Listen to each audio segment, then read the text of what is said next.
Hello everybody, in this video I'm going to share with you a concept that I use in all of my tracks to build up as much tension as you can, as much energy as you can, just to create more impact between two different parts. Here we have part A, we have a break, the transitional part, and part B.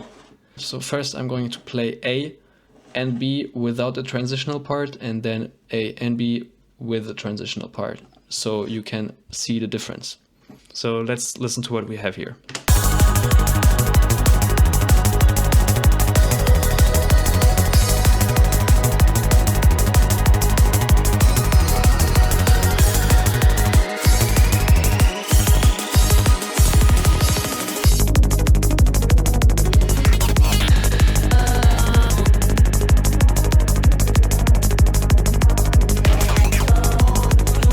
One part is very melodic, very atmospheric, the three-dimensional space is super big, and in part B it's the exact opposite, right? It's super gritty, super tight, super compressed, and a bit more in your face. So already in this case we have the first trick that I use with this concept of contrast by creating these two different parts.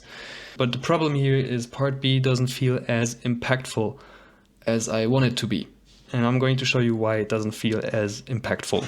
So let me open up a graph here. So let's say this is the energy level of part A, right here. And then we have part B, which is maybe just a little bit more energetic. Here's part B. So the difference in energy between part A and part B, it's very low. So it makes sense that part B doesn't hit as hard as I want it to, because the difference in energy level is really low. The contrast isn't very big. So I decided to insert a transitional part, kind of a break, before part B starts playing. And here we can see that the difference in energy level is much higher than before. And that way part B will feel much more impactful, much more exciting than before, because we have this much bigger contrast in energy. Now let's switch to the actual project file, and I'm going to play you the whole part with the transition so you can have an idea of what it sounds like with the transition in between. So here we go.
So I think you get the idea, right? Part B feels much more energetic now because we have this big break in between. Now let's have a closer look into the concept of contrast that I use inside this transition.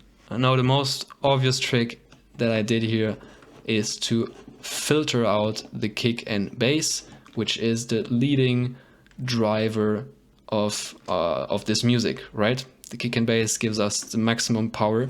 So I filter it out right away with two different things here. I'm going to make the kick and bass solo. So we have this filter here. And at the same time, we have this chorus effect that I'm putting in as well.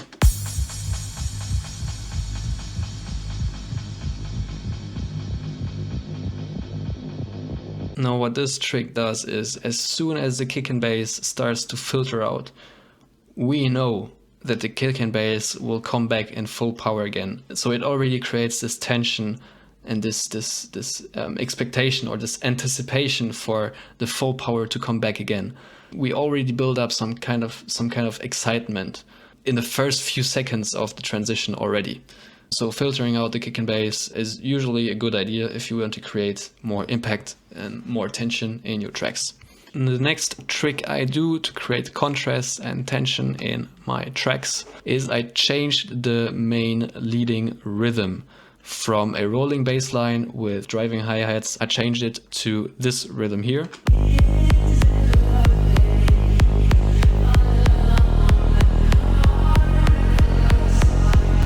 It doesn't feel like the actual drop. We are still kind of waiting for the rolling bass line with the full power. So it's a good way to build up the energy without losing this contrast, without losing this tension, so that part B will still be able to have the impact that I want it to have. I didn't only change the rhythm of the bass, but I also changed the root notes of the bass line and created some kind of chord changes. So let's listen to it again.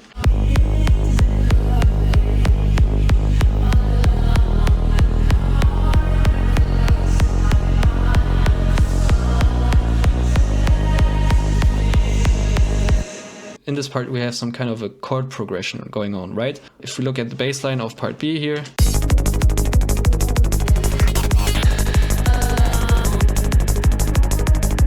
it doesn't change, it stays the same, and we also don't have any chord progressions going on, which is a trick that I really like to use as well to create more tension and more impact. Before I want to have this maximum impact, I create some kind of a chord progressions and some kind of a melodic atmosphere before changing into part B here, which is less melodic with a steady one note bass line. Now the next trick to create even more tension is one of my favorites. Let's listen to this part again, and now let's focus on the vocals here.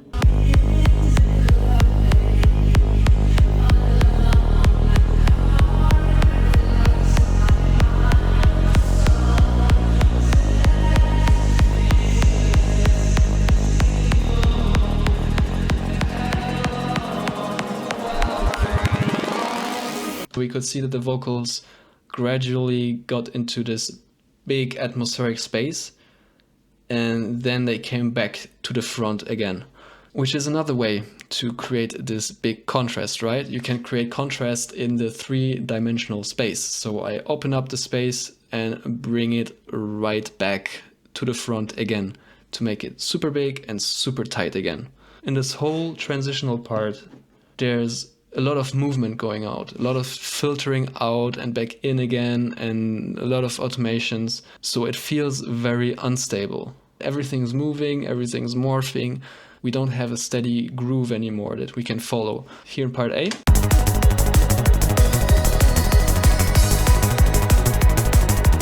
very stable, right? Then we have the transition.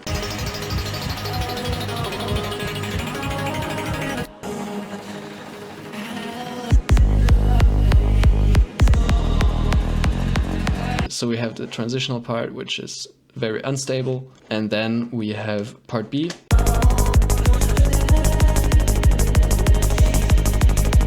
which is very stable again. So this is another way to create contrast in your tracks or contrast in your transitions, to bring a stable part, make it unstable, and back again to stable. It's just super satisfying, right? When you don't really have a groove anymore and you're kind of just floating, and then the groove hits back at us again and we can keep dancing and find our groove. So all these tricks, all these ways that I did here to create contrast in this transitional part is not something that I only do in transition or in this specific case here, but in general, this concept of creating contrast in your music is something I do all the time. So you can filter in and out your kick and bass, you can create different bass rhythms, you can introduce chord changes, chord progressions, and change the root note of the bass line to go from melodic to a single note bass line. And then we also looked at opening up the three-dimensional space, make it really, really big,